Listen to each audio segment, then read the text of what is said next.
Morning everyone, welcome to Saraswati classes. हम कर रहे थे यूपीएससी प्रीवियस ईयर के क्वेश्चन और उसी सीरीज को आगे बढ़ाते हुए आज हम न्यू वीडियो को लेके आए हैं। तो चलिए वीडियो को स्टार्ट करते हैं।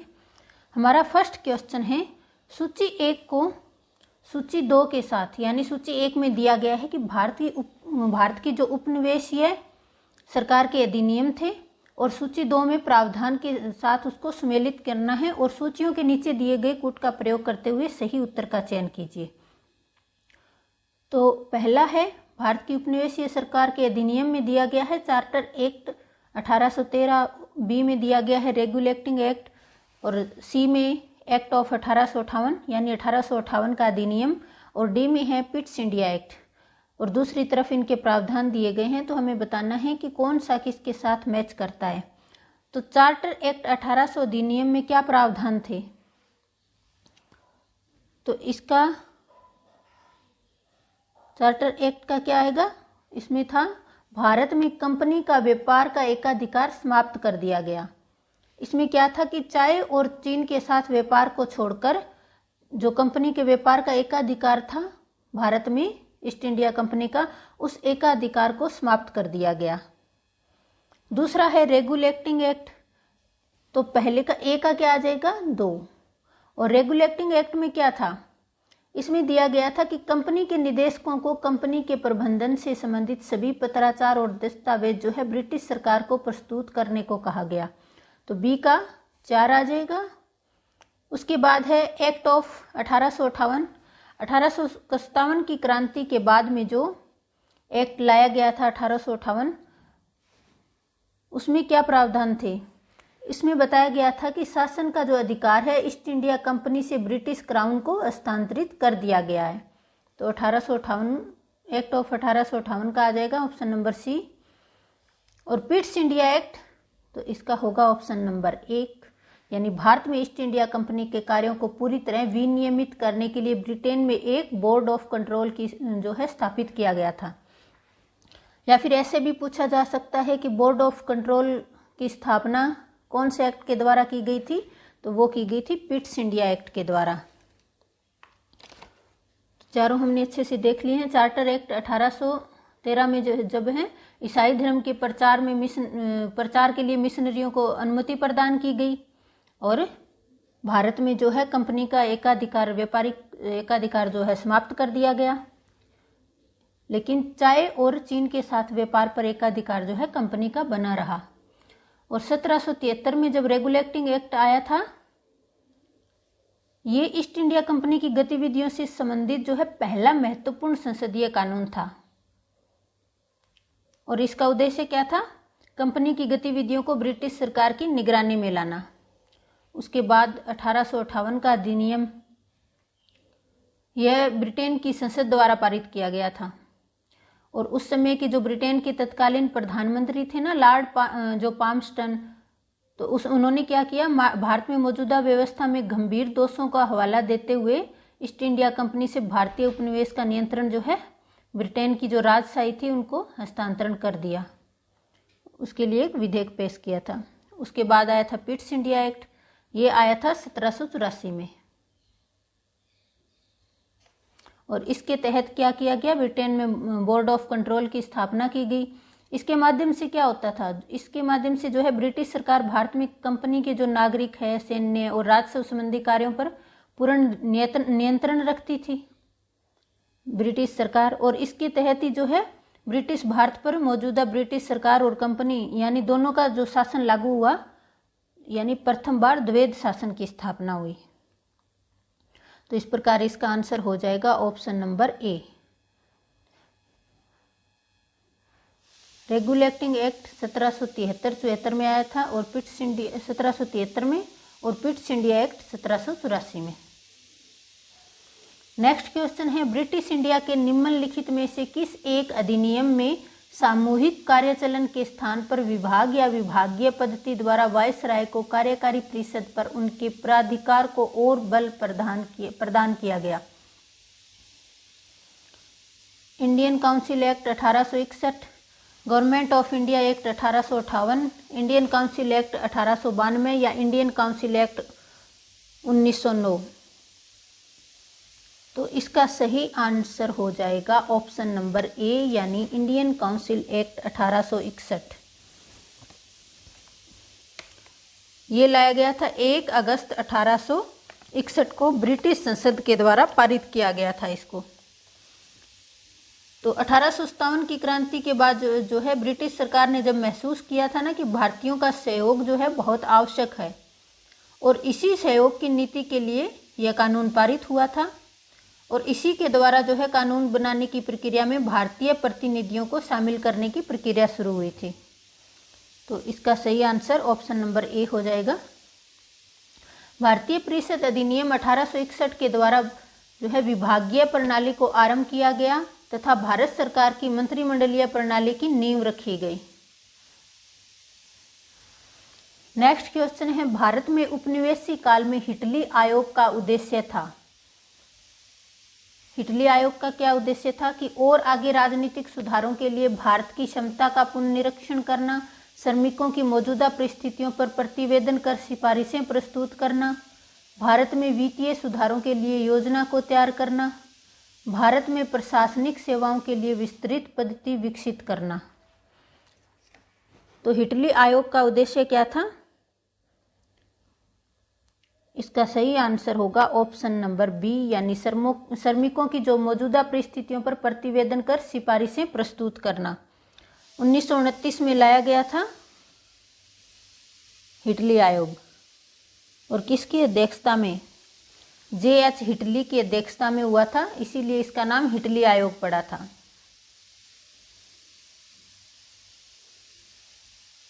हिटली आयोग का गठन जे.एच. हिटली की अध्यक्षता में हुआ। ये श्रमिकों की स्थिति के अध्ययन से संबंधित था। इसने अपनी रिपोर्ट 1931 में प्रस्तुत की।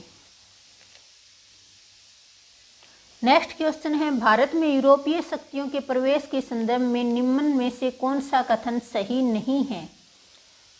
पहला है, पुर्तगालियों ने 1499 में गोवा पर कब्जा किया था।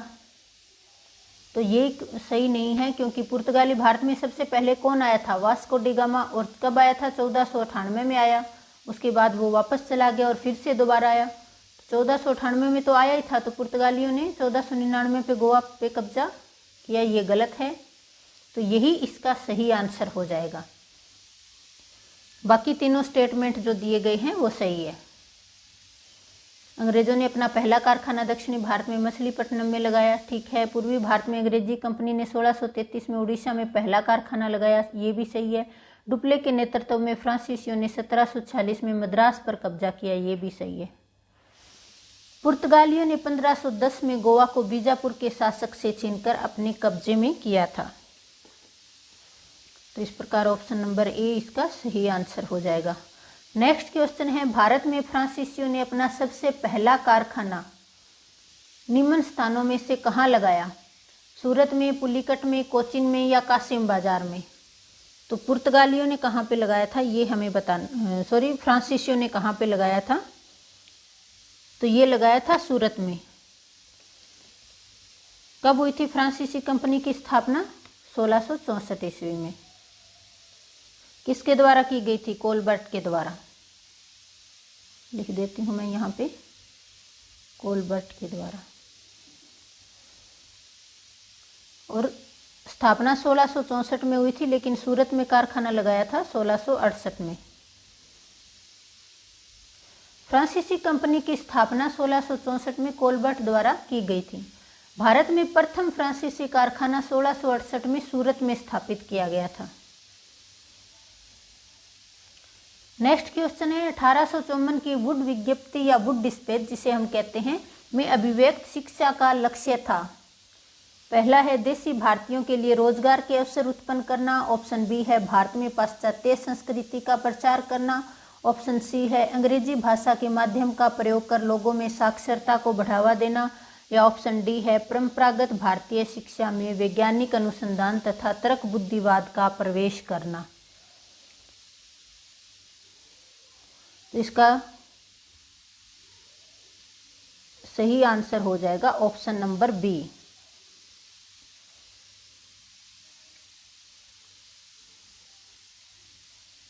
नहीं, यानी ऑप्शन नंबर सी इसका सही आंसर होगा। अंग्रेजी भाषा के माध्यम का प्रयोग कर लोगों में साक्षरता को बढ़ावा देना, तो ऑप्शन नंबर सी इसका सही आंसर होगा।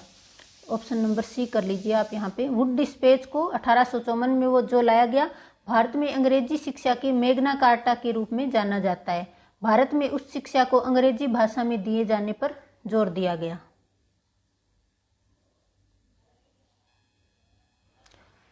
नेक्स्ट क्वेश्चन है, निम्न कथनों में से कौन सा एक सही नहीं है? अली मर्दन खान ने बंगाल में राजस्व की नई पद्धति प्रारंभ की। ऑप्शन बी है, महाराजा रंजीत सिंह ने लाहौर में तोपों के निर्माण के लिए आधुनिक ढलाई खाने स्थापित किए।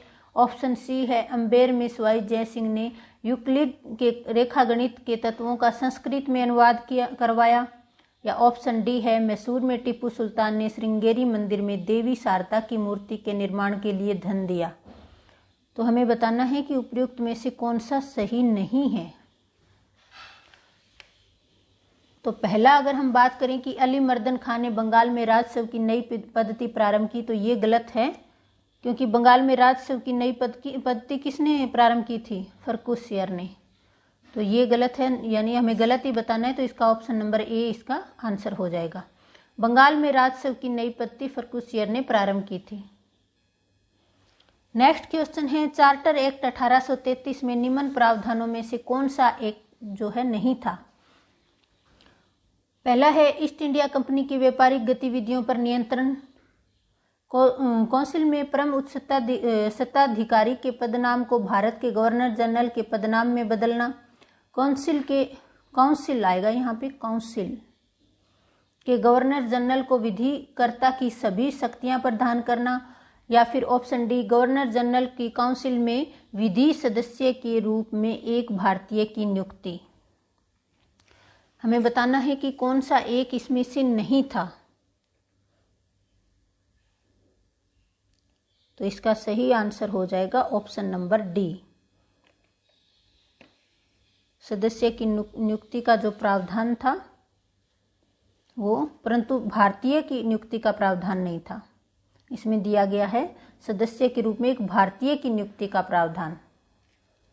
तो ये ऑप्शन जो है गलत हो जाएगा।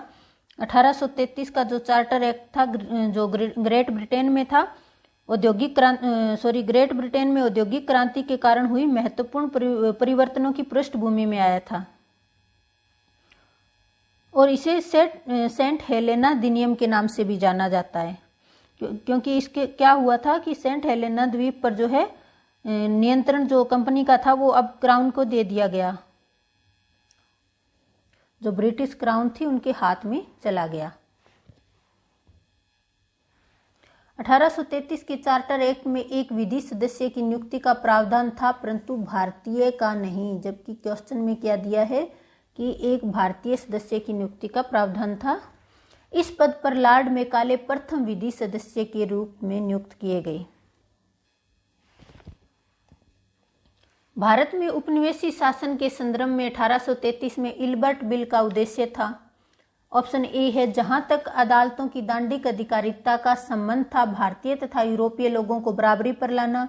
ऑप्शन बी है, देसी प्रेस की स्वतंत्रता पर कड़ा अंकुश लगाना, क्योंकि उसे जो है उपनिवेशी शासकों का विरोधी समझा जाता था। ऑप्शन सी है, प्रशासनिक सेवा परीक्षाएं भारत में करवाना, ताकि देसी भारतीयों को उसमें बैठने के लिए प्रोत्साहित किया जा सके। ऑप्शन डी है, शस्त्र एक्ट में संशोधन कर देसी भारतीयों को शस्त्र रखने की अनुमति देना।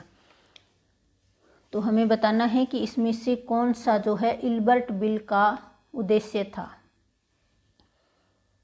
किसके शासनकाल में लाया गया था? लॉर्ड रिपन के शासनकाल में। तो इसका सही आंसर कौन सा हो जाएगा? ऑप्शन नंबर ए, यानी जहां तक अदालतों की दांडिक अधिकारिता का संबंध था, भारतीय तथा यूरोपीय लोगों को बराबरी पर लाना था। तो क्या हुआ था कि जब लॉर्ड रिपन के कार्यकाल में रिपन के द्वारा भारतीयों को उन मामलों को सुनने का अधिकार दिया गया जिनमें भारतीय यानी यूरोपीय शामिल थे, तो यूरोपियों ने इन जनता ने जो है इसका विरोध किया और इसीलिए रिपन को यह वापस लेना पड़ा। इसी को ही इल्बर्ट बिल विवाद कहा जाता है। इल्बर्ट बिल जो है वायसराय लॉर्ड रिपन के कार्यकाल में आया था। नेक्स्ट क्वेश्चन है, भारत में भारतीय द्वारा 1881 ईस्वी में स्थापित हुआ तथा उनके प्रबंध में चलने वाला सीमित देयता का प्रथम बैंक कौन सा था? हमें बताना है कि भारत में भारतीयों द्वारा 1881 में जो बैंक स्थापित हुआ था और उनके प्रबंध में चलने वाला, भारतीयों के प्रबंध में चलने वाला ही सीमित देयता वाला प्रथम बैंक कौन सा था? Hindustan commercial bank, Awadh commercial bank, Punjab national bank या पंजाब एंड सिंध बैंक? तो इसका सही आंसर हो जाएगा ऑप्शन नंबर बी, यानी अवध कमर्शियल बैंक, और इसकी स्थापना हुई थी 1881 में। यह एक भारतीय बैंक था और यह 1881 में जो स्थापित हुआ था तो कहाँ पे हुआ था? फैजाबाद में, अवध के फैजाबाद में इसको स्थापित किया गया था। और ये भारत का पहला वाणिज्यिक बैंक था।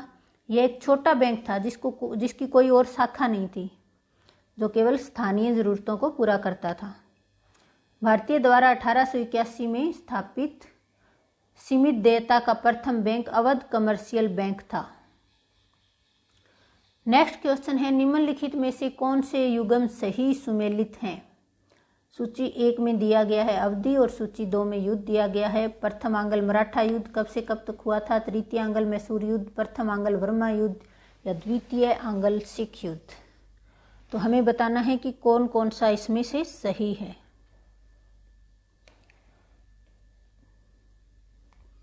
तो इसमें पहला तो है जो गलत हो जाएगा, क्योंकि प्रथम आंग्ल मराठा युद्ध कब हुआ था? 1775 से 1782 ईस्वी के बीच में हुआ था। 1775 से 1782 में, तो ये गलत हो जाएगा। उसके बाद है तृतीय आंग्ल मैसूर युद्ध, तो ये सही है। 1790 से 1792 के बीच हुआ था, अंग्रेजों और मैसूर के शासक के बीच में। तीसरा प्रथम आंग्ल वर्मा युद्ध 1824 से 1826 में, तो ये कब हुआ था? ये सही हो जाएगा। उसके बाद 1845 से 1846 में द्वितीय आंग्ल सिख युद्ध, तो ये गलत हो जाएगा, क्योंकि ये 1848 से 1849 के बीच में हुआ था। तो पहला और चौथा जो है गलत हो जाएगा। चौथा गलत है और पहला भी गलत है, तो ये तीनों वैसे ही गलत हैं। तो ऑप्शन नंबर डी इसका सही आंसर होगा कि ऑप्शन नंबर 2 और 3 जो है सही है। प्रथम आंग्ल मराठा युद्ध हुआ था 1775 से 1782 और द्वितीय आंग्ल सिख युद्ध हुआ था 1848 से 1849 के बीच में। और इस जो सिख युद्ध हुआ था इसके द्वारा फिर क्या हुआ? सिख राज्य पर संपूर्ण जो है अंग्रेजी राज्य का अंग बन गया था। वो पंजाब का पूरा हिस्सा जो है अंग्रेजी राज्य का हिस्सा बन गया था। निम्नलिखित युग्मों में से कौन सा एक सही सुमेलित नहीं है? Pitt's India Act Warren Hastings के द्वारा और डॉर्किन ऑफ लैप्स डलहौजी के द्वारा, वर्नाकुलर प्रेस एक्ट जो है कर्जन के द्वारा और इल्बर्ट बिल रिपन के द्वारा।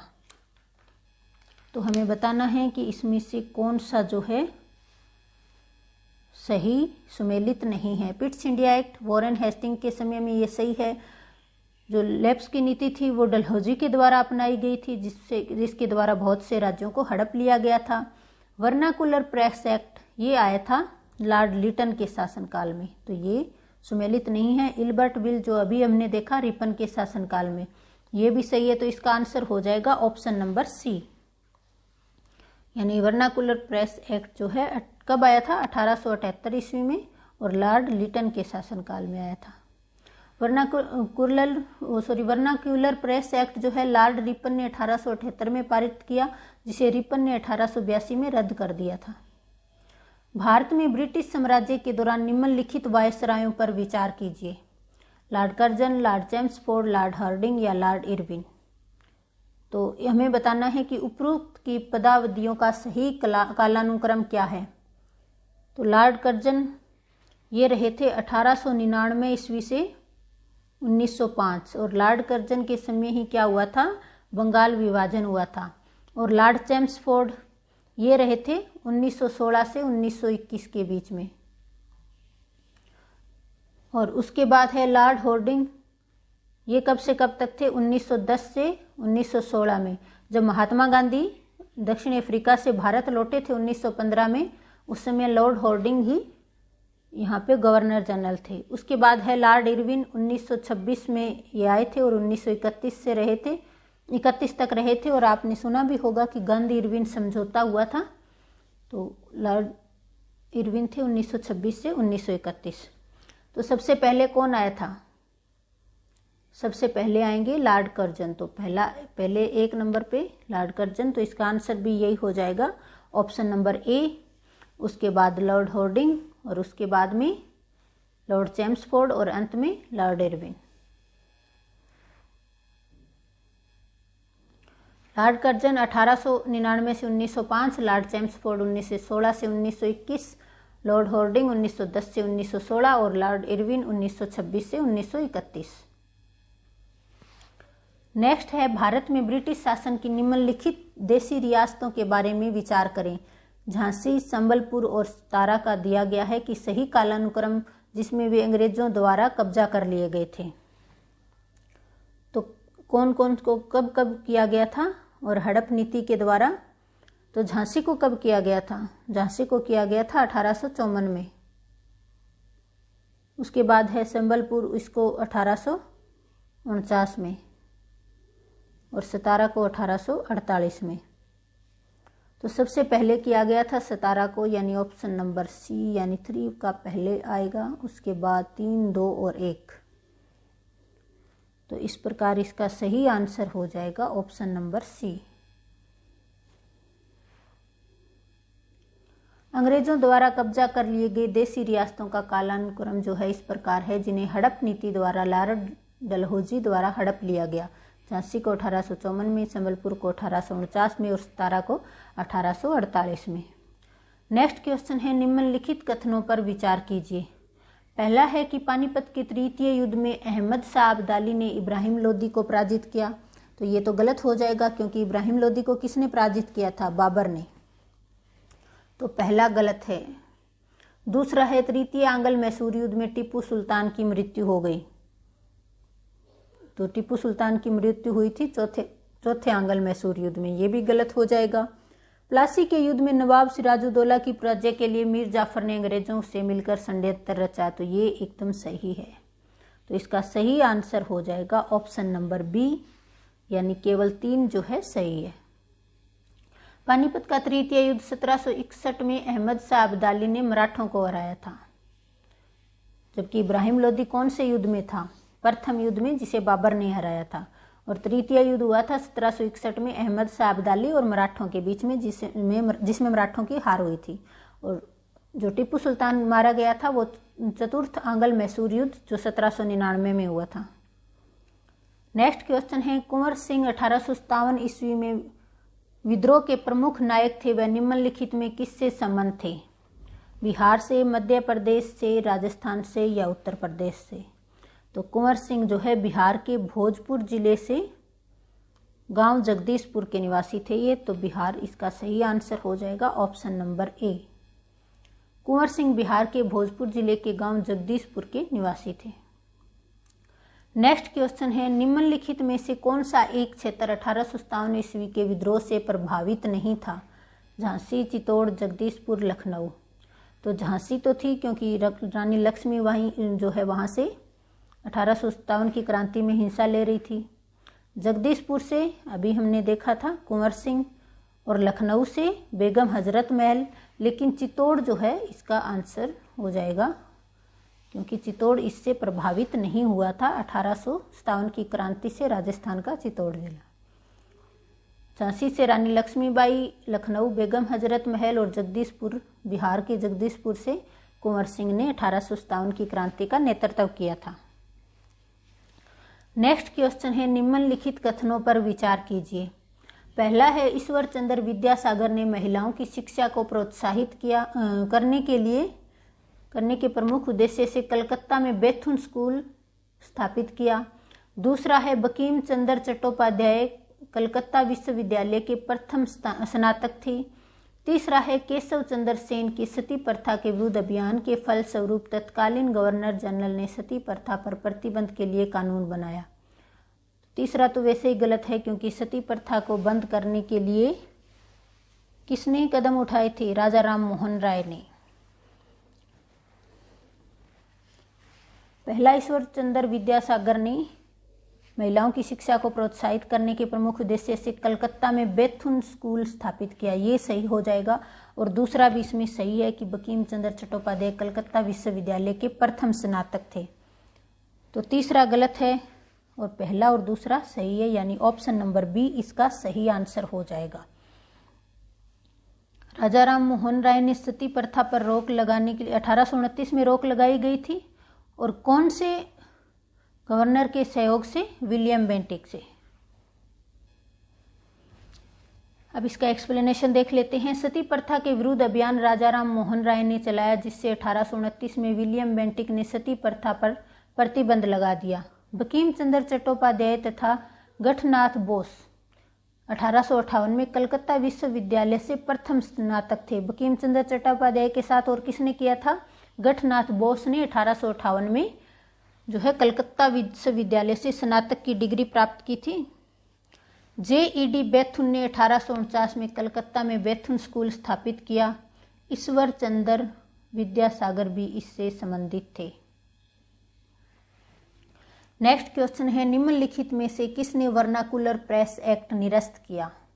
लॉर्ड डफरिन ने, लॉर्ड रिपन ने, लॉर्ड कर्जन ने या लॉर्ड होर्डिंग ने? तो किसने किया था निरस्त? ये किया था लॉर्ड रिपन ने 1882 ईस्वी में। और किसके द्वारा लाया गया था? ये लाया गया था लॉर्ड लीटन के द्वारा। और लीटन और रिपन में दोनों अलग अलग है, इसका आप ध्यान रखें। वर्नाकुलर प्रेस एक्ट लाया गया था लॉर्ड लीटन के द्वारा, लेकिन इसे निरस्त किया गया था लॉर्ड रिपन के द्वारा। Vernacular press act Lord Lytton के काल में 1878 में आया और इसे 1882 में लॉर्ड रिपन ने निरस्त कर दिया। नेक्स्ट क्वेश्चन है, निम्नलिखित कथनों में से कौन सा एक सही है? पहला है, आधुनिक कोच्चि भारत की स्वतंत्रता तक डच उपनिवेश था। दूसरा है, डचों ने पुर्तगालियों को पराजित किया और आधुनिक कोच्चि में उन्होंने फोर्ट विलियम्स का निर्माण किया। तीसरा है, आधुनिक कोच्चि पहले डच उपनिवेश था जिस पर बाद में पुर्तगालियों का अधिकार हो गया। और ऑप्शन डी है, आधुनिक कोच्चि कभी भी ब्रिटिश उपनिवेशों का भाग नहीं था। तो हमें बताना है कि इसमें से कौन सा जो है सही है। तो ये तो गलत हो ही जाएगा लास्ट वाला, कि आधुनिक कोच्चि कभी भी ब्रिटिश उपनिवेशों का भाग नहीं था, जबकि रहा था। तो इसका सही आंसर कौन सा है? इसका सही आंसर है ऑप्शन नंबर बी, यानी डचों ने जो है पुर्तगालियों को पराजित किया और आधुनिक कोच्चि में उन्होंने फोर्ट विलियम्स का निर्माण किया। कोच्चि पे किसका अधिकार था? डचों का। डचों ने पुर्तगालियों को पराजित किया और आधुनिक कोच्चि में फिर फोर्ट विलियम का निर्माण किया। तो आज की हमारी सीरीज यहीं ख़त्म होती है। नेक्स्ट वीडियो में फिर मिलेंगे नए क्वेश्चन के साथ। तब तक के लिए धन्यवाद।